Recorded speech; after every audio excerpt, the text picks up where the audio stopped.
All right, my peoples, how na day? What did it happen? All right.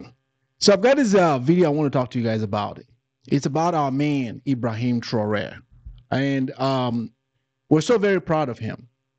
And when we have a leader like this man who constantly impresses us, who is constantly raising the African spirit, raising the consciousness of the African spirit, we have to always talk about him. You know, we don't have too many people like him.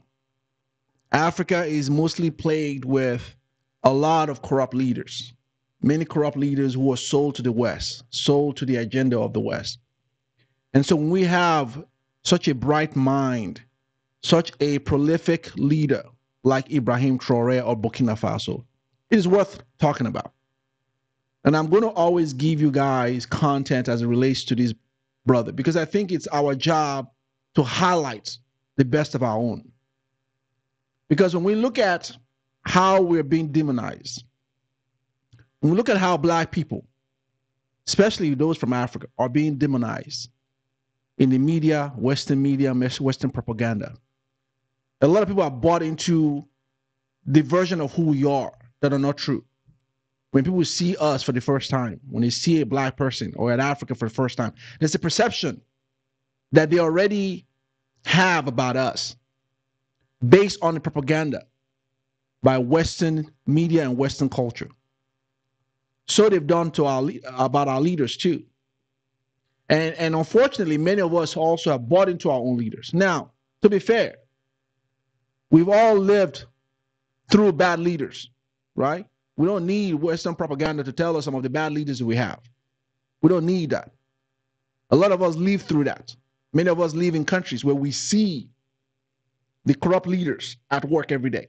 Now, what we don't see is that there's these puppet masters who are from the West, who are pulling the strings, who are pulling the strings of our bad leaders, who have corrupted them. So we're not just going to let them go scot-free, right? Not all the bad things they do is based on Western corruption. A lot of them are just born bad. So when we have a great guy like Ibrahim Traoré, who is a spirit of Thomas Sankara, who is a divine gift to Africa, we brag about him. I want you guys to take a listen to the speech that he gave, because I think that he's one of those leaders who, every time he opens his mouth to talk, every time he opens his mouth to speak, there's such a wisdom that comes from it. A man in his 30s with such a divine gift of speech, wisdom, wise words. That is a man that we listen to. Now, it's also very important for me to point out to you guys that a man like that is dangerous to the Western European imperialists who would like to see us subjugated forever. Now, Ibrahim Traoré is not the only one that we've admired. He's not the only one that we have celebrated. He's not the only one. We've had many like that. And what we've seen with many like that is that they've demonized them.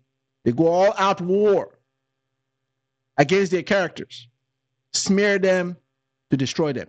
And I have no doubt they're going to try to do this to this brother also. But it's our jobs to make sure that we're painting and pushing out all the great things about this brother and many like him.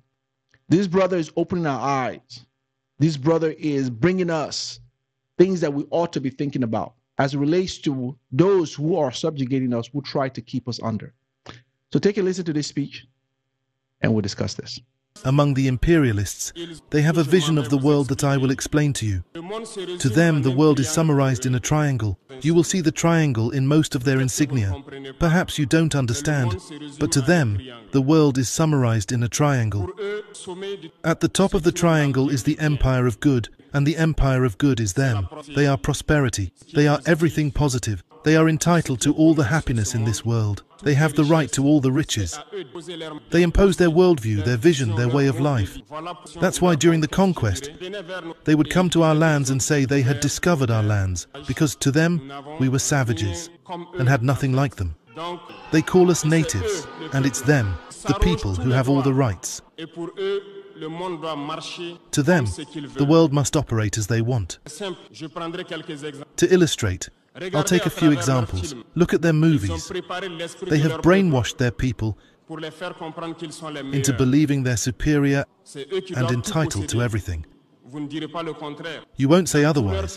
In all their films that they propagate, you will always find the villains are either Russians, South Americans, or blacks playing the roles of drug dealers, pimps, human traffickers, and recently, Arabs playing the roles of terrorists. This is how they perceive the world. On the economic side, who among us hasn't labeled Chinese products as cheap goods? But today, I can tell you that we were all wrong because China has advanced technology, and it's in China that most of these countries source their goods, put their brand on them, and sell them to us as their own. Look around. Entrepreneurs in construction won't deny that all their equipment today is Chinese. Those in transportation won't deny it either. They lied to us. We traveled the world in the past 20 months looking for companies and factories, and we realized everything leads back to China. Yet through their propaganda, they made us hate all Chinese products, making us believe that only their products were good. To better understand what I'm saying, it's simple. We need to go back a little in time. You need to go back in time and read about the Tsars, Mongol conquests, Persian, Turkish and Ottoman empires. Read their history and you will understand why the world is the way it is. At the base of the triangle, there are two empires. On one side, the empire of evil, and on the other, the empire of slaves. This is how they see the world. Who do they call the empire of evil? Those I just mentioned. Go back in time, read, and you will understand why they see them as the empire of evil. They believe they must fight and eradicate the empire of evil because it embodies the devil. They communicate this and make their people understand it that way. This is why after World War II, in the 1980s, I will take the case of Russia.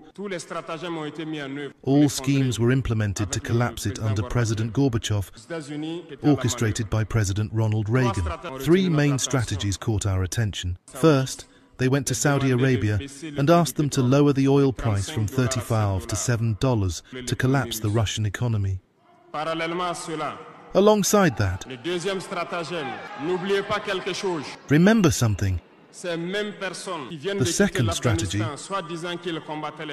armed the Taliban, who were received by President Ronald Reagan at the White House with CIA-supplied Stinger surface-to-air missiles to fight the Russians. Later, they pretended to fight the Taliban themselves. Go figure. The third strategy was a bluff, the Star Wars project, which led Gorbachev to create the Paulus project, sinking Russia further. Once Russia collapsed, those who claimed to be the empire of good began to gloat until Vladimir Putin's team came to revive Russia.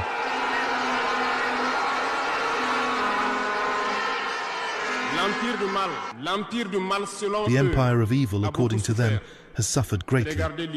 Look at Iran today, facing all possible sanctions. Look at how they describe certain people. Through communication, they can manage to make you hate a people or love a people. They are very strong in communication and use all possible channels. Look at the wars that are raging. They create them for their own interest. Finally, according to them, the empire of slaves is Africa and some South American peoples. In their minds, as I mentioned earlier, Africa belongs to them. Our lands, our riches belong to them.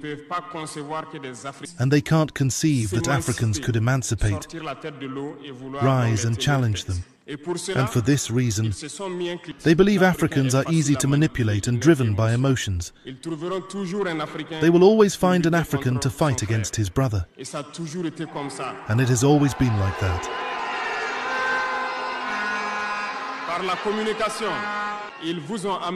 Unfortunately, through their communication, they made us hate our own skin color.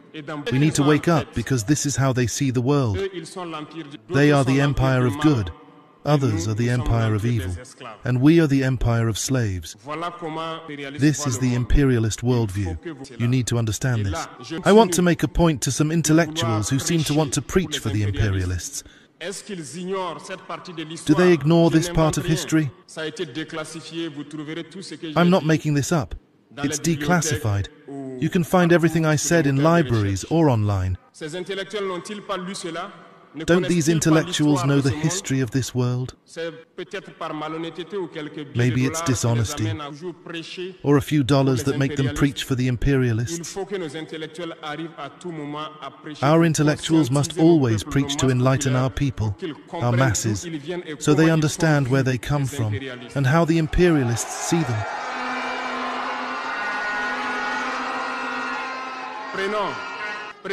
Let's take the example of some wars. You followed the Iraq War, a big lie about weapons of mass destruction. Some US senators did everything to get proof but couldn't. Remember, several people resigned from the CIA after this war. Evidence was fabricated with the help of Western secret services. We remember that Niger was accused at the time of selling uranium to Iraq. And the same scenario played out recently with accusations of clandestinely selling uranium to Iran. This is déjà vu. They made this claim but found no proof. Even the United Nations eventually found no tangible evidence of weapons of mass destruction. Their objective was to destroy Iraq, create the Islamic State just like they created the Taliban state in the 1980s. Armed them, and later pretended to fight them. Understand the game. This game has gone on too long. We need to wake up, understand, and fight for our future. All these wars, Iraq, Syria, Libya, were fabricated to destabilize the world for their benefit, ensuring that no one could ever match them. Today, we see the same in the Sahel with terrorism imposed on us, because they will always find blacks who will get excited and take up arms against their black brothers. This is what we are living. They have never left this model, and unfortunately, many people agree with them for a few dollars. They sell themselves cheaply to the enemy, to the imperialists, and fight against their brothers. Such an amazing, amazing speech. There's so many wisdom in that, and I want to dissect it piece by piece. First, I want to talk about what he's talked about in terms of how the imperialists describe themselves as the empire of good. No one in their right mind would say that that is a lie. Every time you look around, everything good is white, everything black is bad. The devil is painted as black, even while no one has seen the devil. Why? But the devil is black. So that tells you right there that any one of us that look dark, look black, we are epitome of evil. But white is purity. White is good. White is something that you want. It's painted that way. It is illustrated that way. It's imagery that has convinced most of us, the entire world, of such. He talked about how in their movies, they've been very careful to paint themselves as superheroes, as the epitome of good, while everyone else is bad. He made mention of a few movies where countries are painted as evils. You know, Russia is evil. Any movie, it is Russia. Russia is the evil one. Africans are terrorists, right? Iran. There's all these things, and we all know this. I'm not saying anything, or he's not saying anything that you don't really know. These are things that we've all come to know. In their movies, right? The movies, they're the actors, the leaders, the heroes, the ones that come to save the day. I mean, how many times have you seen a movie where there's a white man and a black person? The white man is always saving the black person. Or where there's an American force or European force or British force. They're always going to rescue somebody else and saving them. And at the end of it, it's always jubilation, hailing them as the saviors. He talked about how the Western propaganda and the propaganda demonizes other countries, and we see other countries through their lens. How we've come to write off places, right, as counterfeits, Chinese products, made in Taiwan. You ever seen that stuff? Most of us. Think about it for a second. How many of you have seen made in Taiwan and said that that is a quality product? How many of you have actually seen that? I've actually said that. Most of us, when we hear made in Taiwan, we write off as cheap stuff. Made in China, cheap stuff. But what we should be actually saying is that, hold on a second, these countries that are making this stuff are dominating the global world because they're the ones manufacturing what the world needs and uses. But no, we call that cheap stuff because we're told. And most of that propaganda came from those who would like to see themselves as quality and everyone else as inferior. So anything that comes from the West got to be quality stuff. Got to be very authentic. Clothing's got to come from the quality stuff from the West. It's clothing. When most of you don't even know that the materials, because I used to be in fashion, so I know exactly that whole field. The fabrics come from outside the United States. The labor that put those stuff together come from outside the United States. There's none of the designer clothing that you wear that are made in the United States. There's no way that I used to be in that field. I know exactly what I'm talking about. Every Ralph Lauren, Tommy Hilfiger, Sean John, Kyle Kanai, any one of those top brands that you can think of, they were all made products outside the country, labor outside the country. They slapped the name of a white person on it and sold it to you, and most of us bought it. Had high dollars because we believe that anything from the United States or the West has to be quality. Now, how did we come to that? Because of the propaganda that's sold to us. Because of the propaganda. They've sold a lot of their culture to us, that many of us and most of us have abandoned our own cultures. Have written off our own culture as inferior culture and have adopted their own culture. When you go to a lot of African countries today, most African countries speak English. Most African countries wear European clothing. Those clothing symbolize class, sophistication, suits. Those are European outfit, ties. Those are European outfit. Those symbolizes sophistications to most African countries. While African cultures, things that were handed down to us by our royal kings and queens, those are inferior stuff.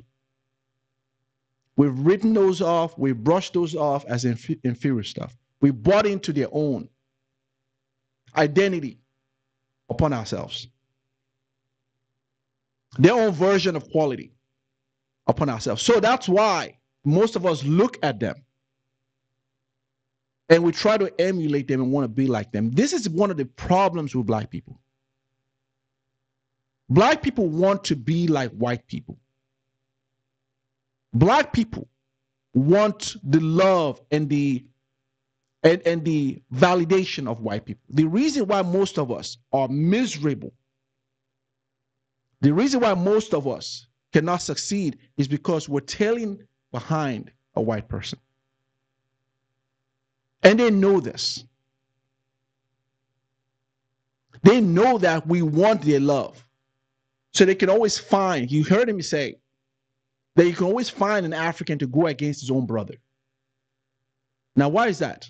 How is it that a white person knows that he can always turn an African against his own brother? Because he knows that that African is looking for admiration and validation from him. You wouldn't find that type of betrayal in many other cultures. You won't find too many Chinese that are going to take white man's money to go after against your own Chinese person. You won't find too many. You won't find too many Arabs, right? They know they can't go to Arab. They can't go to those Arabian countries, Arab countries, and get those ones to turn against their own. They won't fight overwhelmingly. I mean, there's always going to be one or two But you're not going to find the overwhelming culture with many of these other cultures. But when it comes to Africa, when it comes to black people, doesn't matter if it's Africa or if it's here in the West or in Europe, anywhere you find black people. Black people, white folks know that black people will always turn against their own once there is a white person involved. Our great leaders that we celebrate today, how did they touch them? How was a white person able to touch and kill a Thomas Sankara back in the days?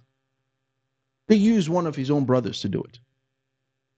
How was a Malcolm X able to be gunned down? They used one of his own people to do it. How was Marcus Garvey, a man who was liberating and was trying to get Africans back to their own continent and liberate our minds? How? White people knew they could always get a black person to do it. If you look down the line of all our leaders, you would always find that every betrayal against our leader had a black person that did it. And it was a white person that was stringing that whole thing home. He talked about how they've got us to hate countries, right? While they're the ones that have been perpetuating all the evil in that. So a lot of countries that we see today, we call them terrorist countries. Look at what happened to Libya. Look at the story of Libya. Libya is such an example that we all can use. With a man that was there before, Gaddafi. Gaddafi was one of our own. You found people in Africa that were condemning Gaddafi. And Gaddafi was doing for his own people things that most African countries and African leaders would never and have never done for their own people. When you got married in Libya, you had free accommodation. You went to school for free in Libya. Gaddafi was doing things that Africans today, if African countries did that today, they will call that futuristic mindset. But they demonized him. And they told us that he was bad. And they got a few corrupt African leaders to buy into that. They took Gaddafi out. How did you think they got to Gaddafi? You think that their satellites, however how sophisticated, they've made us believe that they are. You think that that stuff was what really did it? No, they got a few leaders. They got a few leaders to send intelligence to them, which is why when Libya went down, there were African countries who were ordered. They were ordered by the West not to intervene in what was going on in Libya, and they went back. Think about that for a second.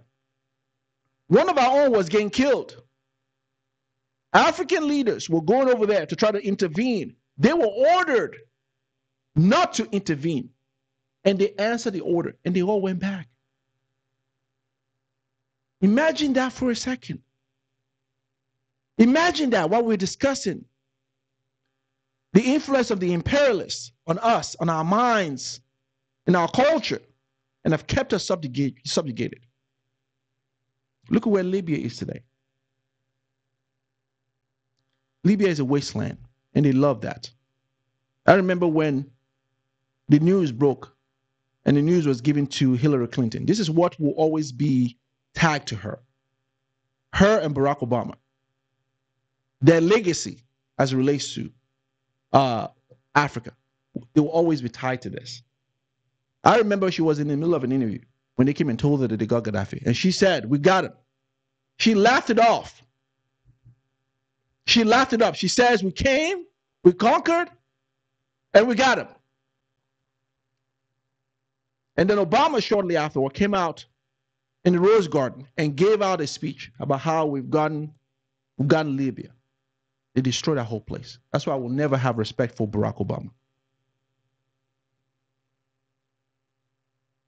Because the whole reason why they took Libya out in Gaddafi was because the man dared to try to unify Africa and keep Africa succinct and liberate Africa from the clutches of the West. And Obama being a puppet to the White House that he was the president at the time of. He was just doing the white man's bid.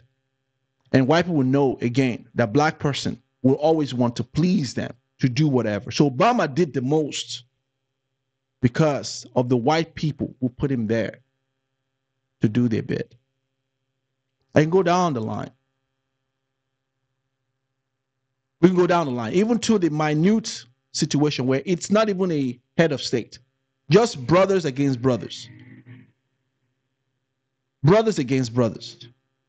Business partners will kill each other and sell themselves down the river to get the love of white people. Why? Thomas Sankara was assassinated. He was loved like this man is loved today. And you have someone like Ibrahim Traoré, who is now, again, there was an assassination attempt, recent one, against his life that failed. And they'll continue because they can always get an African to go against his own brother.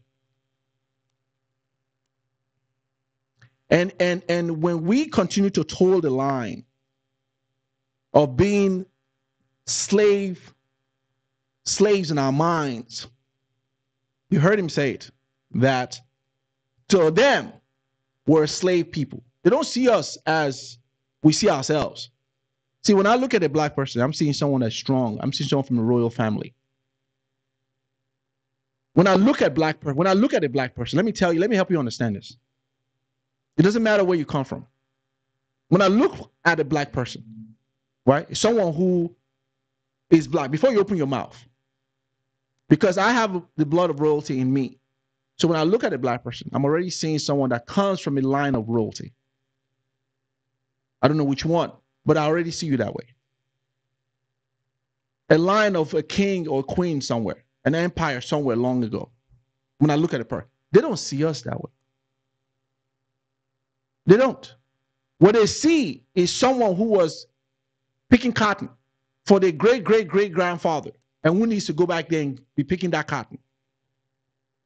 When they see us, they don't see someone, right, who had subjects, who comes from a line of subjects, ruling kingdoms, ruling vast areas, governing, delegating, strategizing, building structures, empires, war general.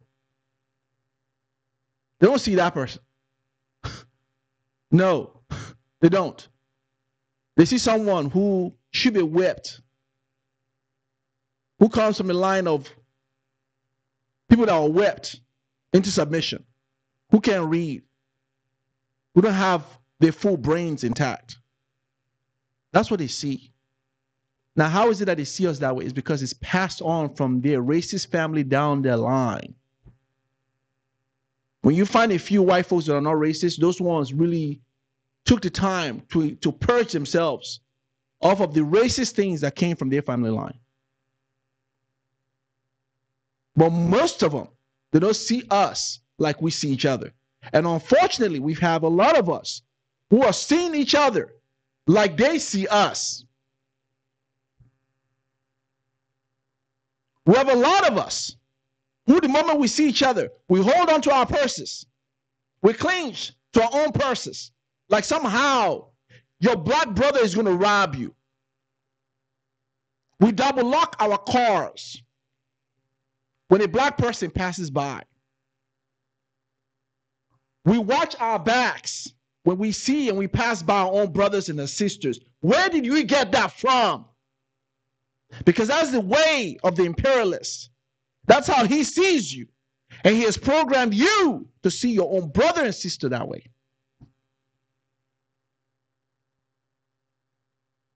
Because they know as long as they can get us, black people, with programs, they can always get us to always love them against our own. And black people are the only one that do the bid of white people. You won't find this from any other culture. You won't.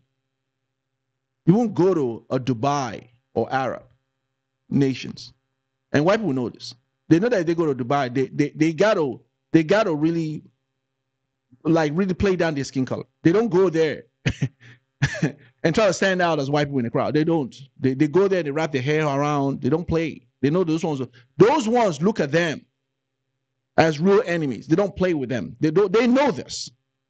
They don't go there and flex their whiteness when they go to these Arab countries. They know this, which is why there's a lot of emphasis to demonize the Arab countries.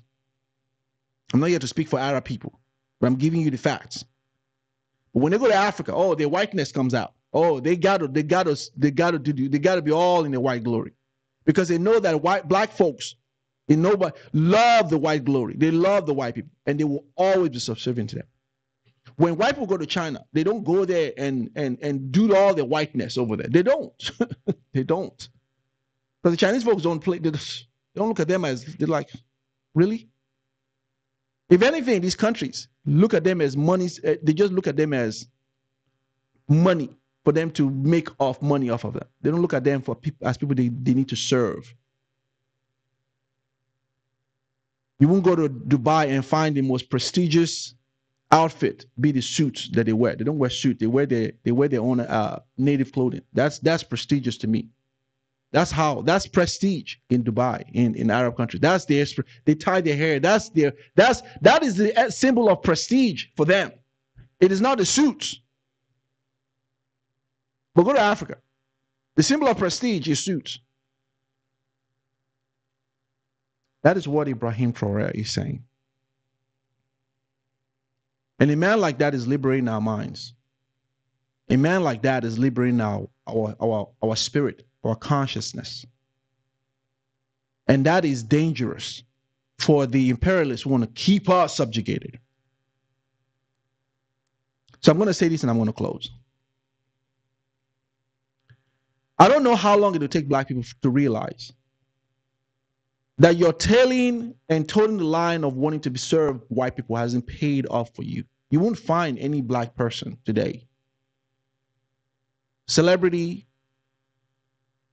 community, or even a country, who have gone the way of the Western culture and have said to themselves that they didn't regret it. You won't find that. Everyone that's told the line of wanting to go subservient to white people have regretted it. They've regretted it. It has not worked for them. You won't find any black culture that has gone for white people, that has gone right behind them, that will tell you today in their right mind that stuff worked out for them. White folks are not interested in liberating black people. They're not interested. A few of those that they pick and put in movies or give opportunities, they make sure that it reminds you later on that you're still a Negro, and they kick you out. So whatever you've gotten in 5 years of your glory with trying to serve white people, they take all that stuff in 1 year. There's no one that has an everlasting prosperity toting the line of white people. So the question is, when are black people going to learn that killing your own, looking at your own as the enemy because a white person put that in your spirit, doing the bid of the white person against your own, has never really worked? And so it is our responsibility to start to wake up now, to understand that the false identity that was sold, the false glory, the false dreams, the false promises, did more to destroy us, our image, our self-worth, than actually help to build us up. So now let's try something different. Let the different thing be that we love each other and see each other like I told you I see you, as a royalty, as a royal blood, someone who comes from a long line of kings and queens who rule this earth, someone who is a value when I do business with him or her, someone who will bring value into my life and not to suspect you as someone who will be a criminal and bring nothing but destruction into my life, because that is what they put in you. So may I, implore you to begin seeing yourself the way I see you. Because if enough of us, we don't even talk about most of us, if enough of us see each other that way, it will change our whole trajectory, which is why a guy like Ibrahim Traoré, they want to assassinate him. They want to get him off because his voice is so powerful that he's going to get, and he's getting a lot of people woken up. And that is dangerous. So I hope this message reaches someone. I hope this message touches someone. I hope somebody truly gets blessed and liberated today. Because if your mind is liberated and your soul is liberated, you are going to liberate someone. See, my own soul and mind is liberated. They can't put me back in the box. A black man whose soul is free forever. You can't put him back in the box. So I'm one of those dangerous ones too. But we're very thankful for a guy like Ibrahim Traoré, and we'll continue to protect him. We'll continue to celebrate who he is. And with hopes that there are many more like him that will rise up. And I hope that we'll begin to see more about that. Anyway, thank you all for watching. Please like the video, share the content, subscribe to the channel. Det finns ingen annan där som kan stå här by my side, oh why. Sättet du rör på det får mig att dö för det, baby. För de här yardis, de vill ju bara dra ner oss. Men du är fett och vanlig. Och det jag lägger all min tid och jag vill ha det. Du får mig känna safety. Jag kan nog leda, baby. Och jag kommer aldrig ändra mig.